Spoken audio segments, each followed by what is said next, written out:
Episode 32 of Outlander Cast is brought to you by the Tag Your It Etsy shop.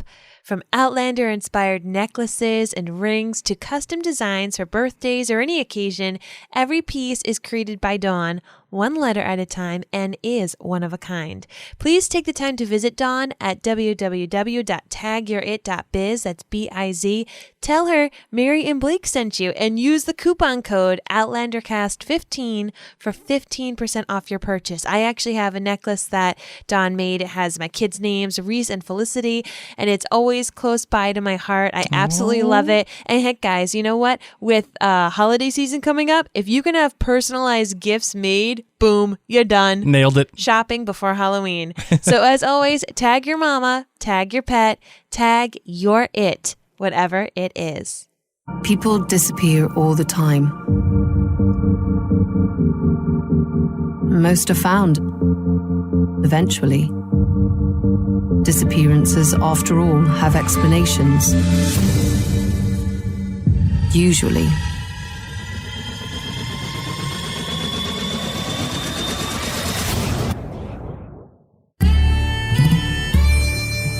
Welcome to Outlander Cast with Mary and Blake.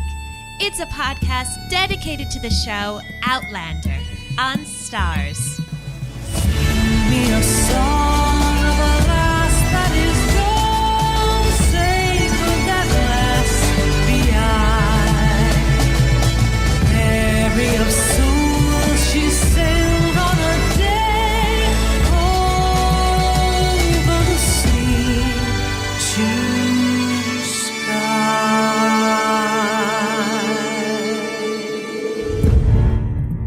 Hello, everyone. I am your host, Mary Larson. My name's Blake, and I'm about to geek out. I'm about to full out, straight up geek out. Put me in a room in a cell with padded walls, and let me just go to town style geek out. Why? Well, I know why. Well, yeah, of course you know why. And for those of you who have read the subject line of this episode, know why too. But we're about to have Ron Moore on our show, and he is one of my idols, and dating back all the way to Star Trek: The Next Generation. I mean, this guy, one of the episodes that he helped write literally changed my life. Changed my life forever. Changed my TV going experience forever. It was a Star Trek episode called The Best of Both Worlds, in which Captain Picard gets assimilated by the Borg, or they're going to kill him, and it was like the biggest cliffhanger ever. They didn't even know what they were going to do for the next season. They didn't even know how they were going to finish the episode. It was crazy talk. Sounds like it. And we're able to speak with them and obviously, geek out about Star Trek, but speak about Outlander as well. And what an absolute treat. And I cannot wait to get this out to the public. Cannot wait. Well, Droughtlander's been taking a darn long time, and it's just going to keep on ticking. We still have to make it through a whole winter without Outlander. Oh, at least until March or April. I hope even though it's not going to be on, I really hope they bring back the Outlander Yule log. They had that on TV. With the dogs. Yeah. Sitting in front of a fireplace. It's getting cold here in New England, and I've been thinking about having a fire, and I was like, oh man, you know what I could use? I wish I DVR'd those dogs sitting in front of that fire. I think we did DVR. Oh no, I deleted it. Crap. What the heck? I could have used that. I know. I could use it in like a week. Well, we have our cats in a fireplace. How's that sound? It doesn't sound as fun. One of our cats is named Sassenach. How could it not be fun? Because it's not Scottish of a real Scottish. I don't even know. Maybe I'll play Behr McCreary's album in the meantime. Constant loop. Yes. Just to make yourself feel better. Then I'll feel like it's the Outlander Yule log. So nonetheless, it's not time for fires yet. No, not yet. It is time, however, for our epic interview. Let's do it.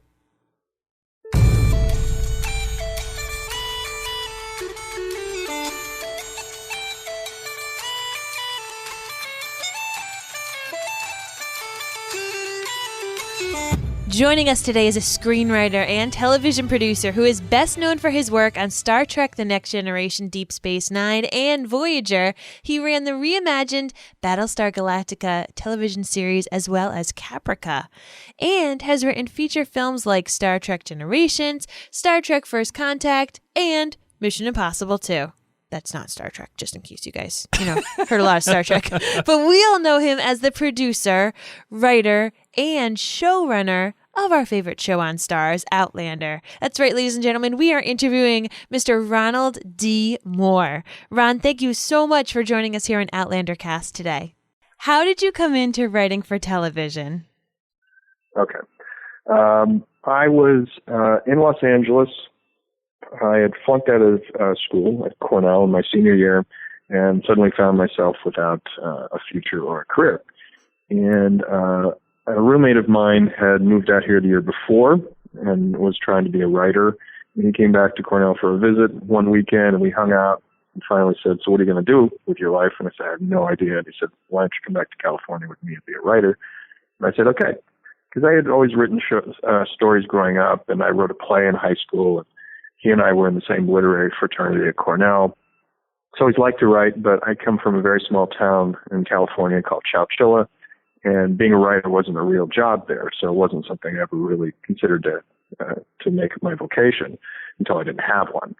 So I cashed out my bank account, got a one-way ticket, flew to California, started sleeping on Eric's floor, my friend, and took a series of odd jobs. I was a messenger, I was a hospital receptionist, I did contracts, I did personnel, and tried to write scripts in my spare time, tried to sort of learn the craft, with not a lot of discipline, but I was trying to learn what it was to be a writer. And then one day I started dating this girl. And she had turned out that she had a connection to Star Trek: The Next Generation. And she knew that I was a huge fan of the original series and was becoming a fan of Next Gen, which at that point was in its second season. And she said, "Oh, they have a set tour over there." Because there were so many people that wanted to see the Star Trek sets that there was an actual regular tour that you could get on if you knew people. So she made a call, got me on the set tour, and it was going to be in about 6 weeks. So I just decided I was going to take a shot. And I sat down and wrote an episode and brought it with me on the set tour. I convinced the guy that was giving the set tour to read it. And he turned out to be one of Gene Roddenberry's assistants and introduced me to my first agent. The agent submitted the script formally to the show, and it sat in the slush pile for about 7 months. A new executive producer came aboard at the beginning of the third season named Michael Piller. Michael started going through the slush pile, and he found my script, and he bought it. And they produced it. It was called The Bonding. And he asked me to write a second one, and I wrote a second one.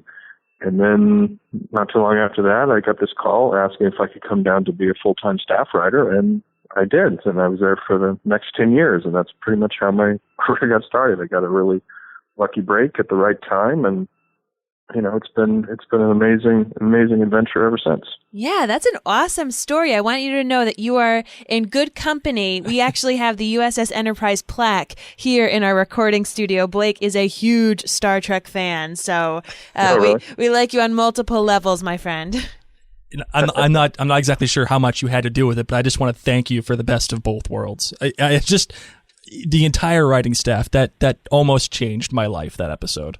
Yeah, I was there when we did that show.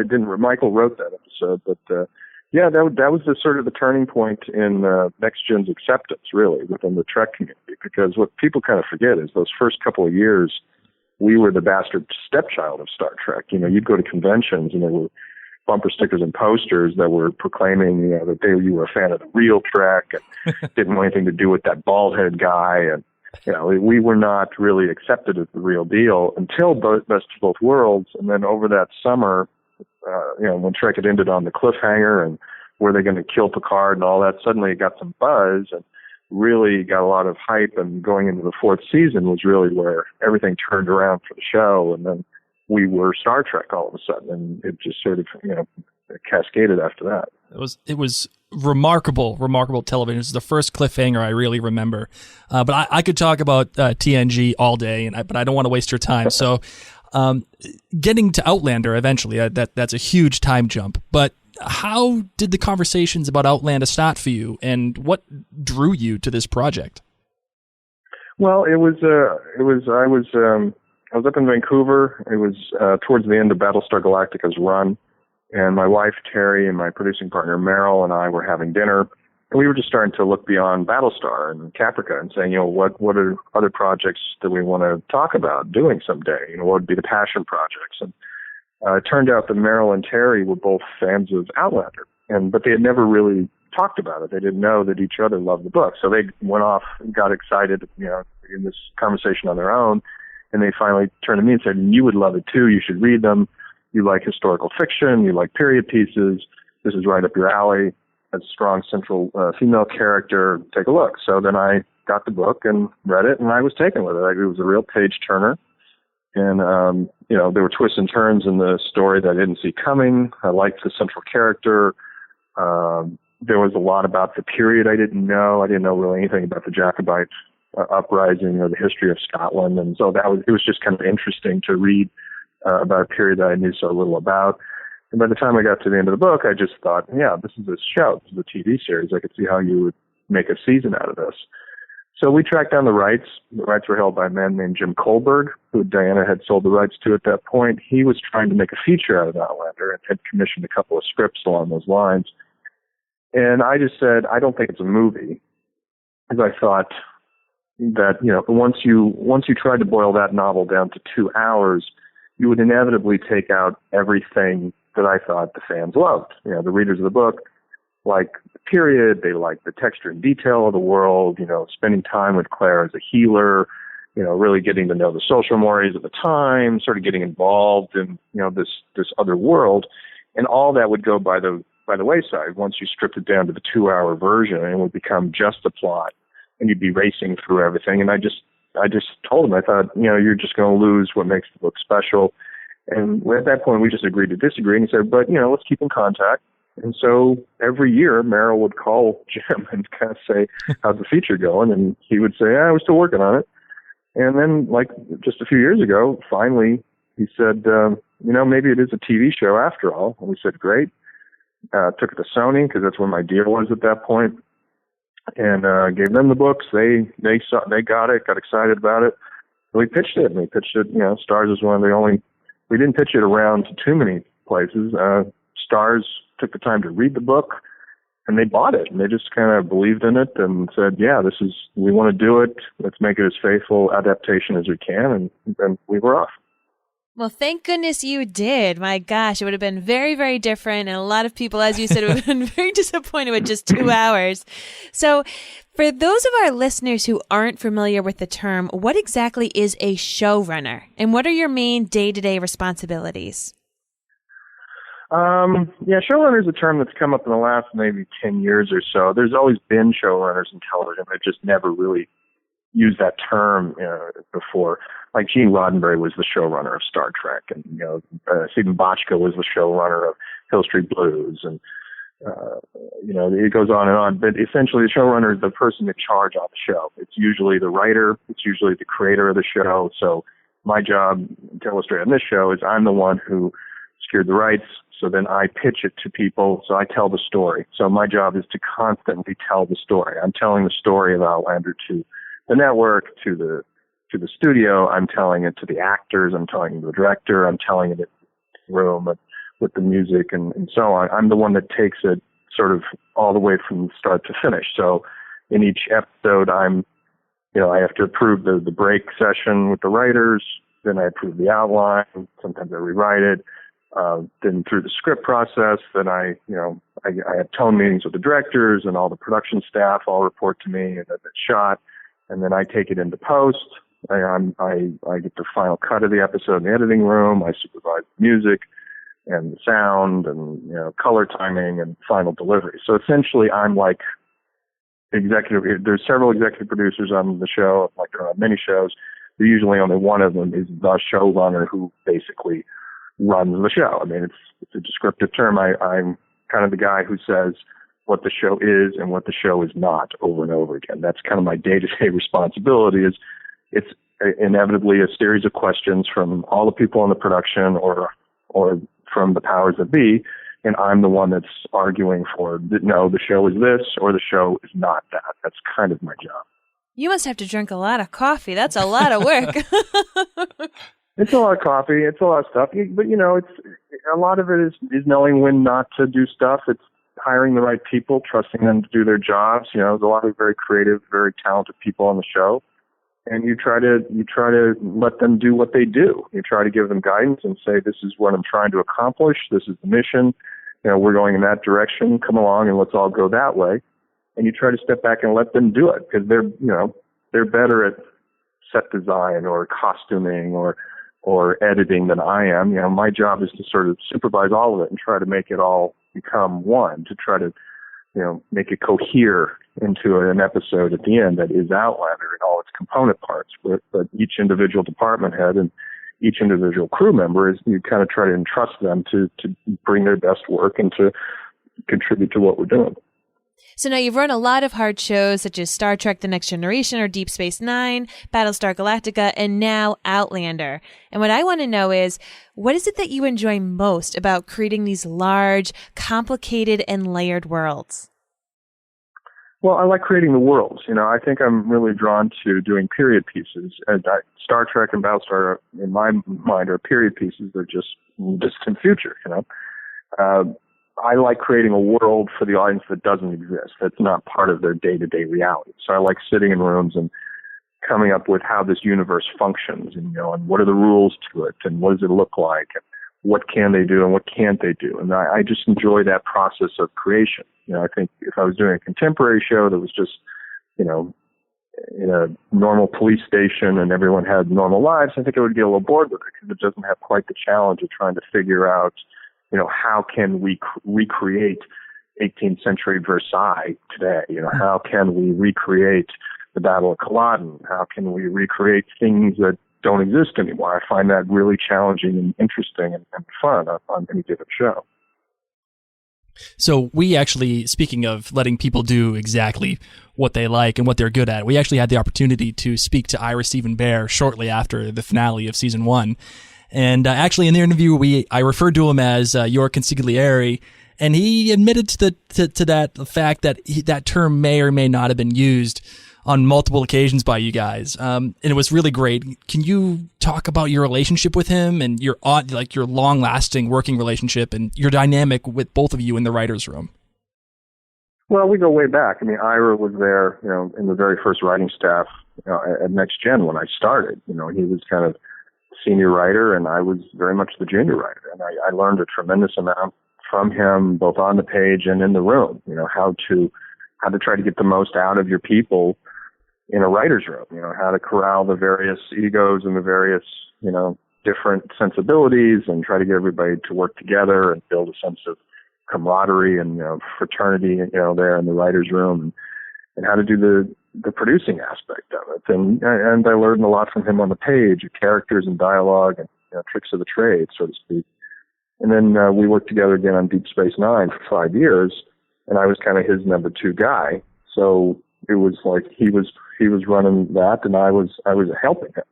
So now, we hadn't worked together since that point, and now, he's helping me, and so it's a familiar relationship. It's just our positions have shifted, and I really depend on Ira. I depend on him to guide me, to challenge me, to sort of, make me think about it in other ways, to sort of, we have very similar story instincts and sort of, ways of looking at material. So it's great to have someone that I have a real shorthand with, because we'll get into something and we'll immediately know exactly where the other one's going. And that's tremendously helpful when you're working out really complicated things, and Outlander is a very complicated show. So it's fun, I really like having him around, and he's a great friend of mine and a lot of love, and it's just a big plus to do it with Ira. Wow, I'm not going to lie, you're pretty lucky you get to work with one of your best friends and your wife. That's a pretty good work situation. Yeah, it's good. So even though you do get to have your buddies with you, what was the biggest challenge for you in all of season 1 of Outlander? Well, season 1 of any show is a huge undertaking, because you're creating something from nothing, literally. You're starting from scratch, and we had to start from scratch. There was no soundstage. We had to build a facility, assemble a team, sell the material, break the material, write it, then start to produce it. And I think what made Outlander particularly challenging was the nature of the show itself. It's not just a period piece, it's two period pieces, and on top of that, it's a traveling show in that normally in television, you have standing sets. You know, you have the Bridge of the Enterprise, you have a hospital, you have a police station, you have an apartment building, something. You've got these sets that you go back to over and over again. They're kind of the home base of the show. And you save a tremendous amount of money. And when you have standing sets, it saves a lot of time because you're familiar with shooting on them. The cast and crew get familiar with them. It becomes easy. It becomes quick. And you know you can always go right back there to go shoot the next scene on the Galactica CIC or wherever you're going. This show doesn't have that. The show is traveling, so it just keeps leaving things behind. You're constantly looking for locations. You're constantly building new sets. You're constantly leaving characters behind. It's always moving forward. And as a result, instead of the normal kind of production rhythm that you get in on television, this was like doing, 16 movies. You were doing we shoot them in blocks of 2, so it was more like doing 8 movies, where every prep period you had to sort of start over again. You couldn't really rely on the things you established, in the last 2 blocks or 2 episodes. You were looking for new locations. You had to strike the sets that you had just built. You had to get new ones. We spent a tremendous amount of time and effort building and creating Castle Leak, and just to trash it and move on because we're never going back there again. And that's a very difficult thing to do on a TV production budget and timetable. It takes a tremendous amount of money, and it takes a tremendous amount of time and mental energy to figure out how you can accomplish this and keep it moving forward. So it's just a very, very complex show to produce. So now you even have a further complication in the fact that you have to take the show to France. I mean, how are you going to achieve France in Scotland? Oh, and I need to put a caveat, Ron, just so you know, Blake has not read the books, so he doesn't know anything that's happening or where they'll be going next. It's tricky. We had to, for the first half of the season, we had to really, again, create a new show. There were no sets that we could use from season 1. There were no costumes really we could use from season 1. There were no props or furniture or set deck or carpets or drapes or anything. Paris in the world of the aristocracy, which is where the story takes place, really has no common elements with the more rustic kind of feeling of Scotland. Where in season 1 there was a lot of dark, heavy wood and stonework, and metal bar windows. Now suddenly you're in Paris. It's the land of gilt and candelabras and fine china and crystal and satin dresses as opposed to wool. So we really had to start over again, just completely from scratch to do Paris. And we are doing it by creating, building some of the sets in our production facilities in Scotland, finding some locations in Scotland that actually are somewhat French looking or that we'll be able to redecorate to make look French. We just got back from Prague about a week ago, where we went to shoot some exterior work where the streets of Prague we were able to make look like the streets of 18th century Paris. We also did some shooting in the south of England at one of the big palaces down there where some of the interior rooms were particularly French, and we could go down there and create scenes that felt like they were in the Palace of Versailles. And then, of course, you've got some digital work to sort of fill in some of the gaps for us. But it's a big, complex mosaic of shooting in a lot of different locations, and trying to create a world within a world, really. So not only are you in charge of, like making sure the sets go and you finding the right places, it's all going to come under budget too. And then we have this small thing of actually making sure that the story is correct. So for season 1, because obviously we're not going to talk about season 2's story quite yet, but season 1, which episode was the hardest to break for you in that writer's room? Well, I think probably, ironically, the 3rd episode was the trickiest because it was the first. I'd written the first 2 episodes to get the show picked up and sold. So the pilot was really the first 2, if you think about it, because the story doesn't really get going until you've met all the characters from Castle Leak. So the first 2 episodes in my mind have always sort of been one story. That's essentially our pilot. And then after that, cracking the 3rd episode was tricky because that was where we had to start really maneuvering within the story itself. In the book, there's a significant passage of time between Claire's arrival at Castle Leak and the Gathering, which is the 4th episode. And in television, you don't typically just have weeks and weeks fly by. It's just not really the rhythm of an hour-long drama. So we knew we were going to condense the time period. We also wanted to give Claire a drive. We wanted to give her, what's this particular story about? The chapters of the book sort of can go in a lot of different directions. You can spend a chapter in the book just talking about herbs and talking about the medicine of the time, or Claire can have, little vignette encounters with different characters, and she can go off in this direction, off in that direction. She can remember things about her life with Frank.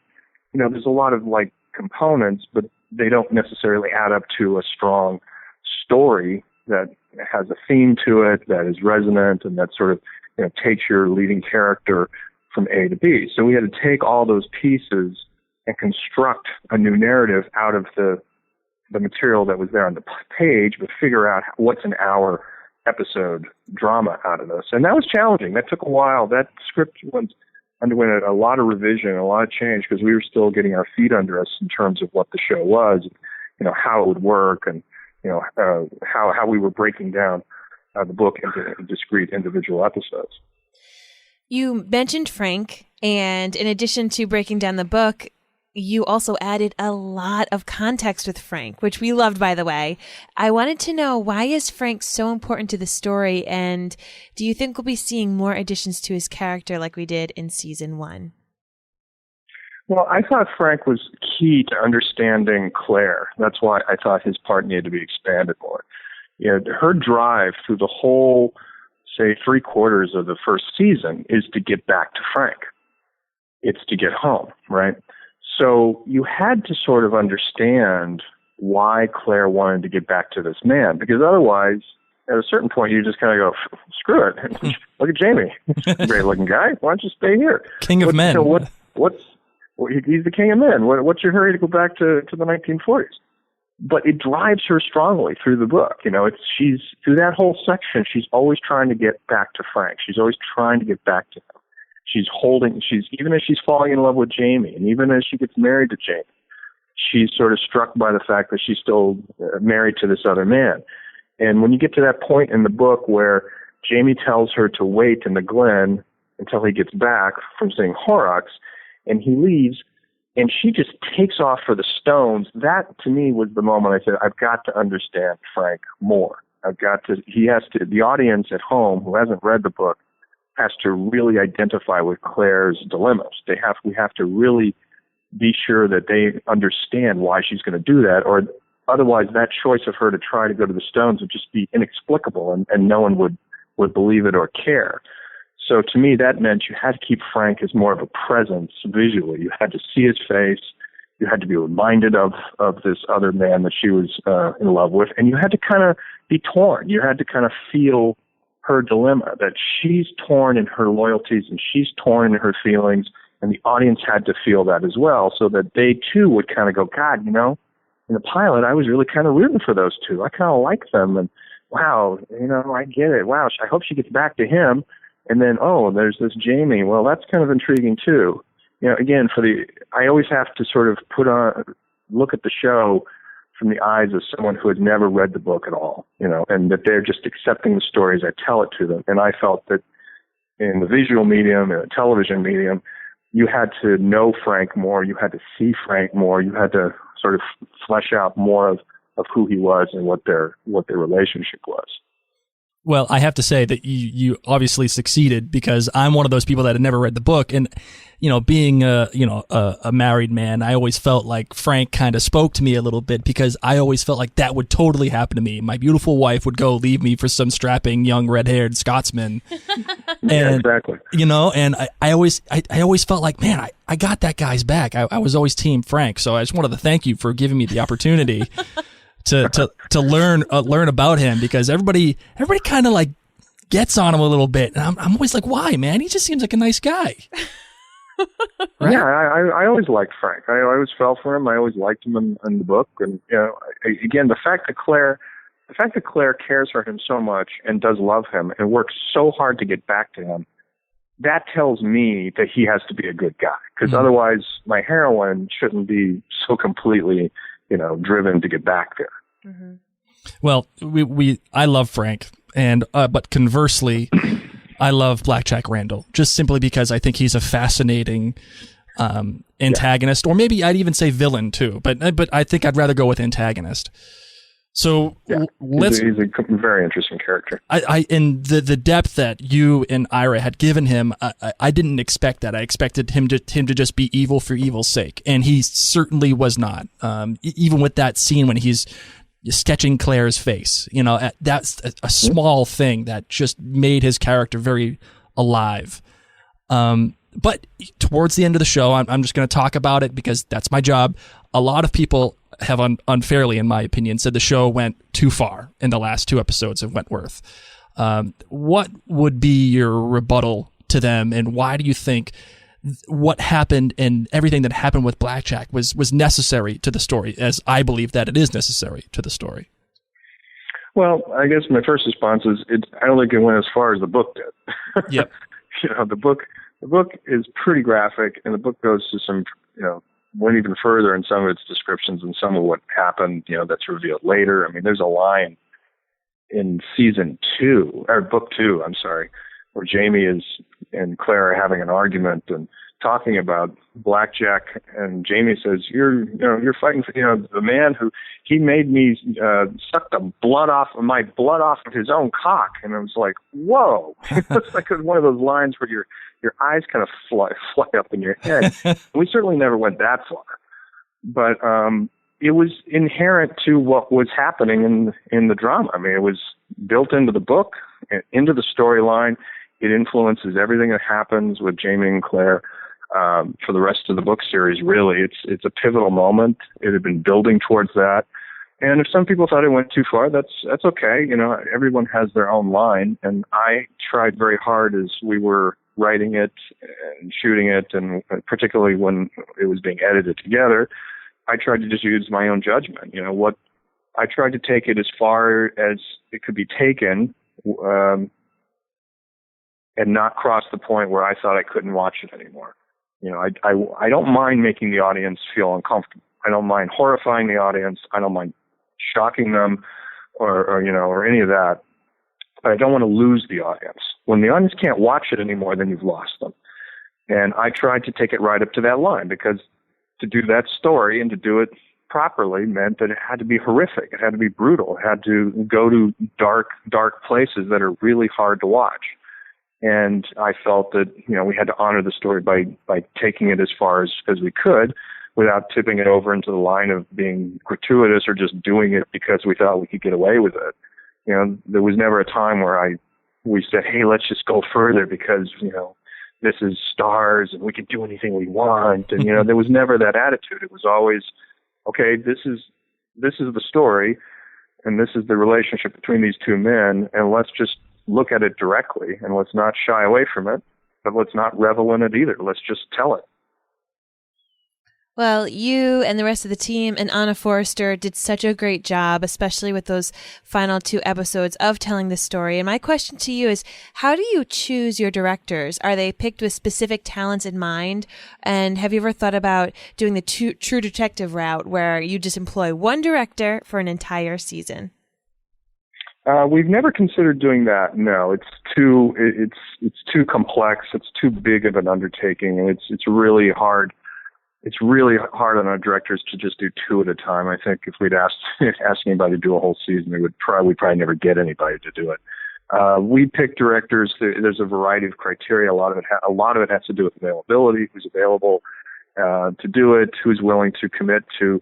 You're essentially asking the director to do 2 months, because it's a month of prep and then it's a month of shooting. So it's a big block of time willing to do it. And then you're looking for someone who, would have an affinity for this kind of materials, someone who would probably done period pieces before, someone who's done character work before.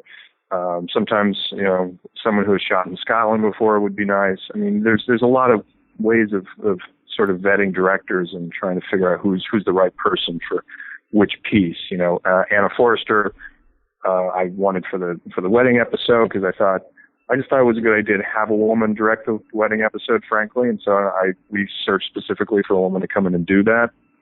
I thought it would bring a particular kind of take and sensibility to it, and I thought it was important. It's the wedding night, and this was the big sensual and sexual scenes of the show, and I just wanted, I don't know, my instinct was to try to find a woman to come in and do that, and then she did such a great job with it.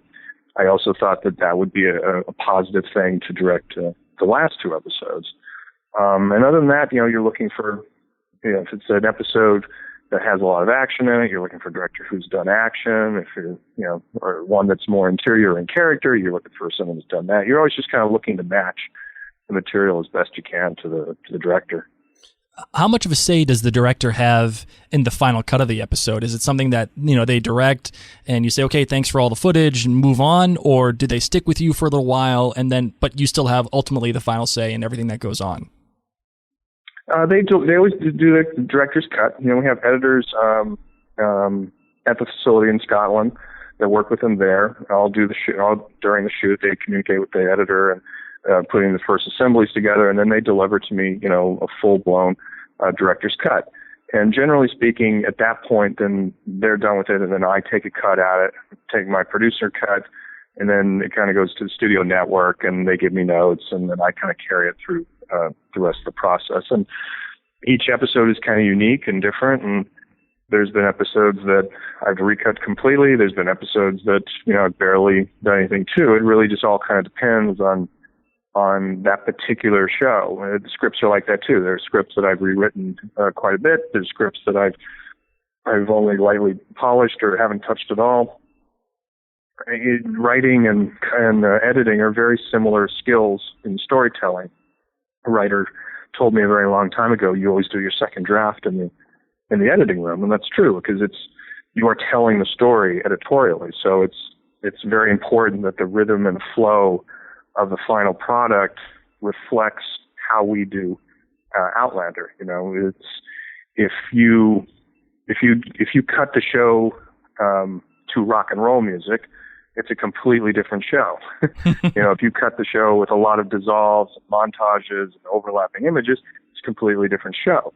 If you cut it really fast, like a Michael Bay movie, where it's really staccato cuts and you're popping to people and popping out and moving all around the scene, just very, very quickly, that's a different show. We have a particular style and rhythm of how we cut the series together, how we use music, what, the sort of the style of sound effects that we use, the color correction that we use for the different time periods. It's all sort of part of what you would call the voice of the show. And again, it's my job to kind of maintain that it's the same voice every week, that it doesn't just become a completely different series when you tune in, the next episode. One of the things I always felt was like the most creative things the show did visually was in Lallybroch when the encounter with Black Jack and Jenny, when things were black and white except for the red in Black Jack's coat or whatever. There were some red bits. Is that something that you decided on, or is that something that was just a team effort that was like, oh, this is a really cool idea, we want to highlight this? I think that was something one of the editors came up with on that particular flashback. We had played around with in the pilot. I made the color decisions about I wanted World War II to look visually very similar to the actual existing color footage of World War II, which is very limited, but it has that sort of slightly too saturated look. The colors tend to bleed a little bit, has a lot of heavy grain, a higher contrast. So I gave that to the World War II section. Then I wanted the 1940s to be very desaturated, and I kind of, scene to scene, I would kind of pick a color, usually the color of Claire's outfit, like her blue coat or her burgundy dress, and then I would bring that color up in the whole scene and crush everything else down. And then when we went to the past, when we went to the 18th century, I wanted it to be brighter, more saturation, sharper, have a little bit more brilliance and sort of clarity to it. So that set the sort of style of the show from that point. Is that something that's done in post, or is that done in camera? Like, just for people who don't know? That's all done in post these days. That's a reflection mostly of the technology. When we did Battlestar Galactica, which was the early days of digital photography, we were still shooting it on digital tape. And Steve McNutt, who was our DP on Battlestar, who actually is with us this season on Outlander, but Steve would sit at a console live on the set, and he would, it's called baking in the color. He would, as the show was being shot, he would move buttons and dials on his console that would give Battlestar the look that you saw, and it was baked into the material. Now with the more sophisticated cameras, and it's no longer digital tape, now they're literally just computer cards. You shoot everything pretty much raw, and then you apply what's called a LUT. I don't know, I can't remember what LUT stands for. It's light something or other. But essentially, it's sort of a brief and temporary color correction that all the dailies have, that everyone looks at to kind of see, well, this is generally what the show's going to look like in the end. So you have some idea. You're not just looking at the raw footage, which is usually not so great to look at. And then when the show is finally put together and edited, then we send it to there's a color facility here in Los Angeles with a full-time colorist, and who literally goes shot by shot through the whole show, color timing out or color grading each particular scene, and then we'll fine-tune everything. And I'll talk to him about, okay, let's bring up the red and that a little bit more. Let's bring out more of the shadow. You have these very detailed conversations at that point. So with that in mind, in creating season 1, but now season 2, you've told the story for season 1.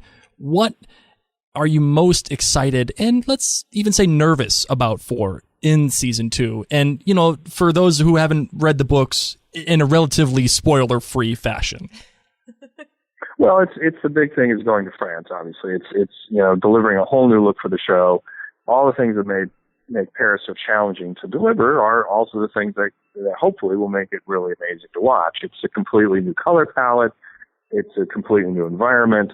It's urban as opposed to rural. It's the aristocracy as opposed to the poor. I mean, it's just in every possible way, it's a completely different show, and it's exciting to do something in the second year of a show that's so different, because typically the second year of a show is expanding on what you did in year 1 and so on. And this is, one of the great joys of doing this, and one of the biggest headaches is not doing that, is doing something completely different. So it's really exciting to sort of create a whole new Outlander.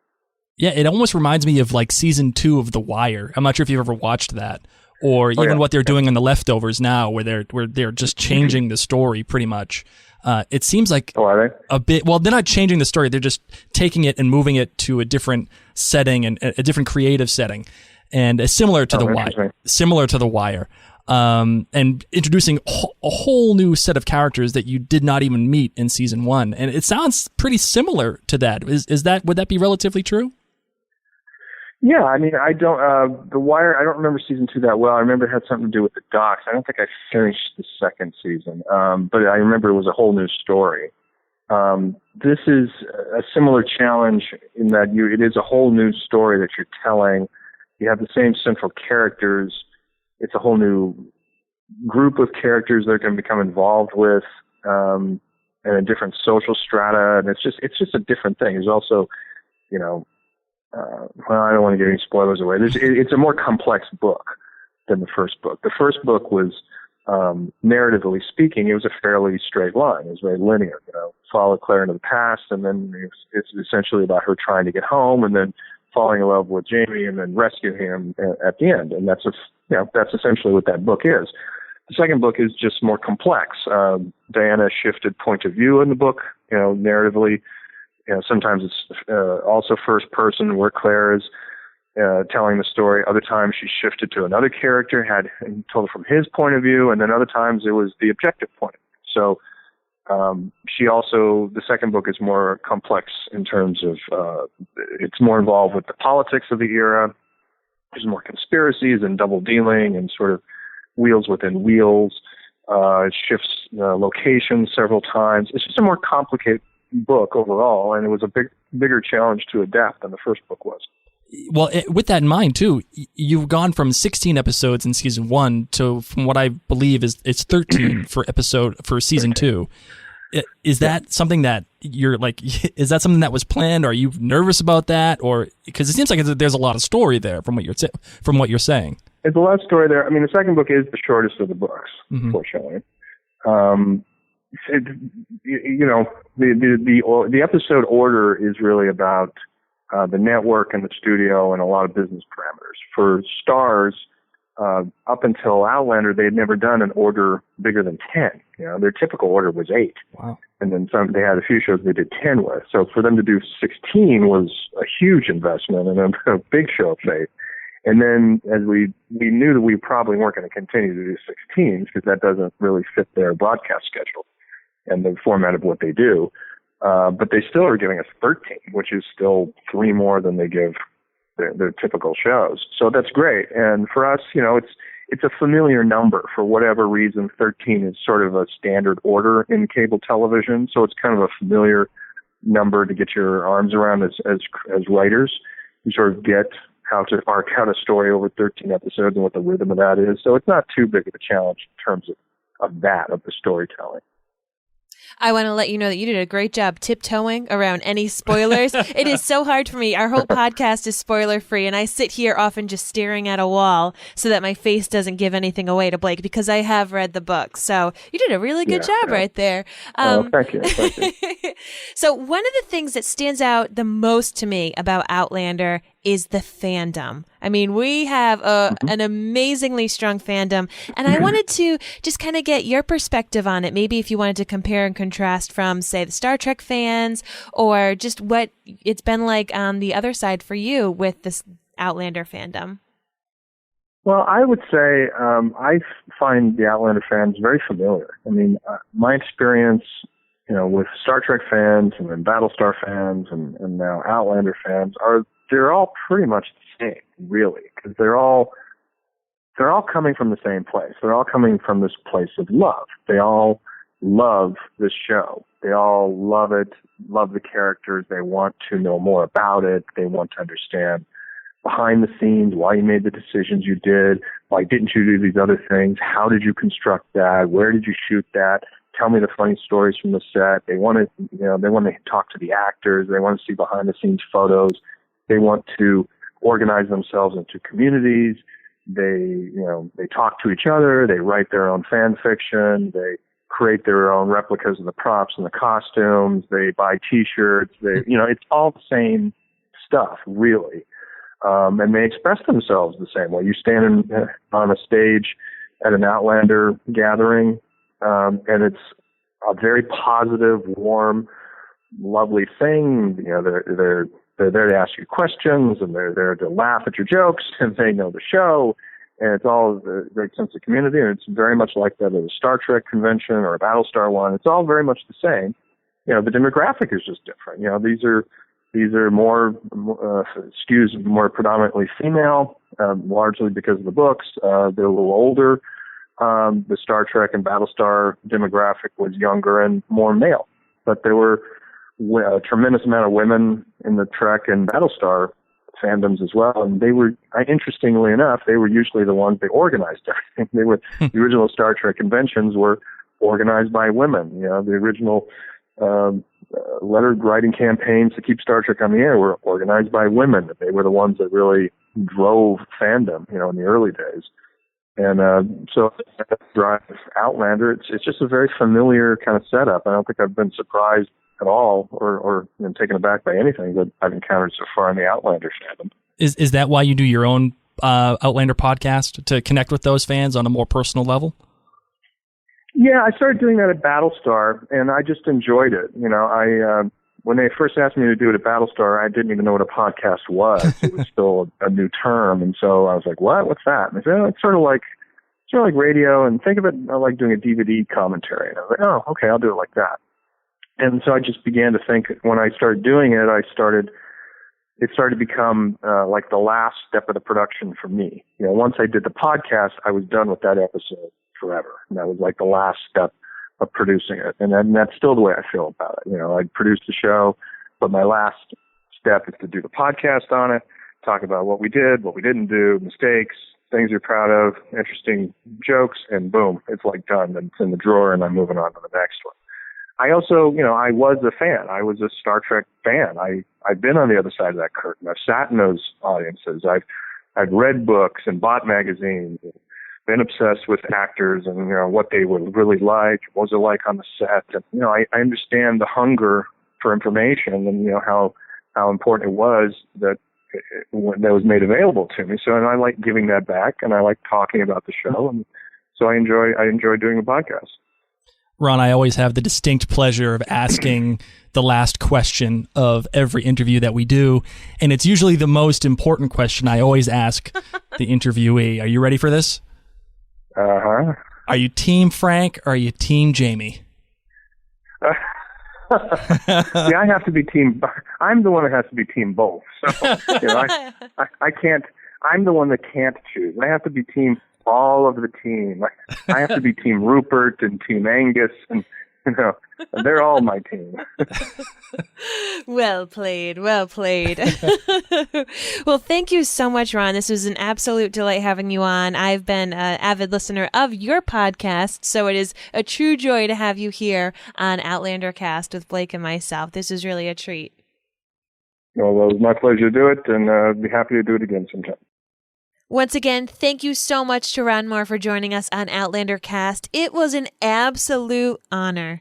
Blake, what are your thoughts? Oh my God. Did you hear me fangirl in front of him? I heard it. I saw it. I felt the heat come off of you. My goodness. I had to give him some looks like, buddy, stop drooling. I thought I fangirled with Iris Stephen Behr, and I did. I totally did. It's totally all right. Totally applicable. But speaking with Ron Moore was great. I mean, we even told him about our Enterprise plaque in our studio. I know. Blake is one of the hardest people to shop for because he's just one of those guys that buys whatever he wants. And so I have to ask him what do you want for your anniversary? I want the USS Enterprise plaque. What the hell is that? To look it up on the internet. I had to look it up. I had to Google it, and I was like, oh. And the picture is Jean-Luc Picard standing next to the plaque, and I'm like, I bet you not only Blake wants that picture, but he then wants me to take a picture of him in his Star Trek shirt looking like Jean-Luc Picard holding the plaque on our wall. Anyway, so yes, man. This was in addition to the Star Trek, just to be able to talk about Outlander. We've been able to talk to directors and writers and all these people who are involved in this process, and now to talk to Ron, who, when he was trying to describe what it was that he does, I didn't say it right then, but I thought about it and I was like, he's the Godfather. That's what he is. He really is the Godfather. He's the I like Godfather. that. He's like, I know what's going on. Hey, without the accent, of course. But he has to be in charge of a little bit of everything. Oh no, a lot of everything. He is in charge of everything. Well, the thing, yeah. he said it himself. He is the voice of the show. Whatever decision has to be made, whatever creative decision that has to be made, it gets run through him. Whether it's directing or writing or budget or sets or designs, costumes, anything, he is the guy. When you're looking at Outlander, you're looking at Ron Moore. I think about how hard it is just to run and manage my house. I'm in charge of pretty much everything that goes on in here between the kids and the food. And we the haven't had enough time running this podcast. Seriously. And he's in charge of a couple hundred people. Oh, more than that. And then does a podcast on top of it. Because why not? Just to shove it in all of our faces. Why not? Man, he's just so cool. Oh, wow. No, I am really. I was really pleased with all the information that he gave. In particular, how he thought that episode 3 was the hardest for him to break. I always thought that he was going to say episode 15 or episode 16 due to the graphic nature of what happened. But I think what he was saying was episode 3 was the hardest because it was the first time he had to let go. He wrote episodes 1 and 2, and he had to now say, okay, little bird, fly. Let's see if you can do it. Let's see if everyone else can just take it out of my hands and if the dream can continue to go on. And it did. And it flourished. So what an awesome, awesome time chatting with him. And we also wanted to thank some very special people who helped make this possible. Correct. We couldn't have done it without these people. And we wanted to outsource some of our questions to people who actually know what they're talking about. And those people were actually all the writers on our brand new Outlander Cast blog. And without them, it wouldn't have been able to happen to the extent that you heard it. So I wanted to personally thank all of you guys rock. Anne, Holly, Sarah, Erin, Melissa, Ashley, John, Barbara, Carolyn, Kendra, Paige. You guys are just rock stars, man. And I want to give a big shout out to you. You just nailed it for us. And we all worked together to make this happen. We told them earlier that it was going to happen, and they helped us out big time. Speaking of that, please go check out all of these wonderful people's work on the brand new Outlander Cast blog. You can find it at outlandercastblog.blogspot.com, or just go to outlandercast.com and click on the little tab that says blog. So go there, check out all the great articles that are about time travel and the birthing in Outlander, if that is accurate. And then also my own personal open and kind of honest and letter to Starz on how they can improve their brand and in the dissemination of Outlander.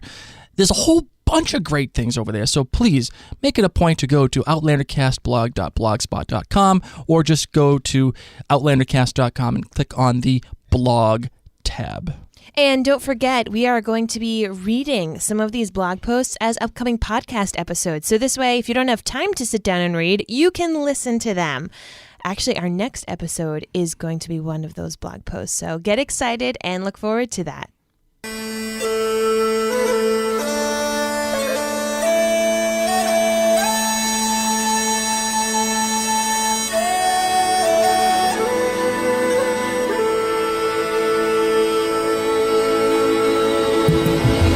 Once again, episode 32 of Outlander Cast is brought to you by the Tag Your It Etsy shop.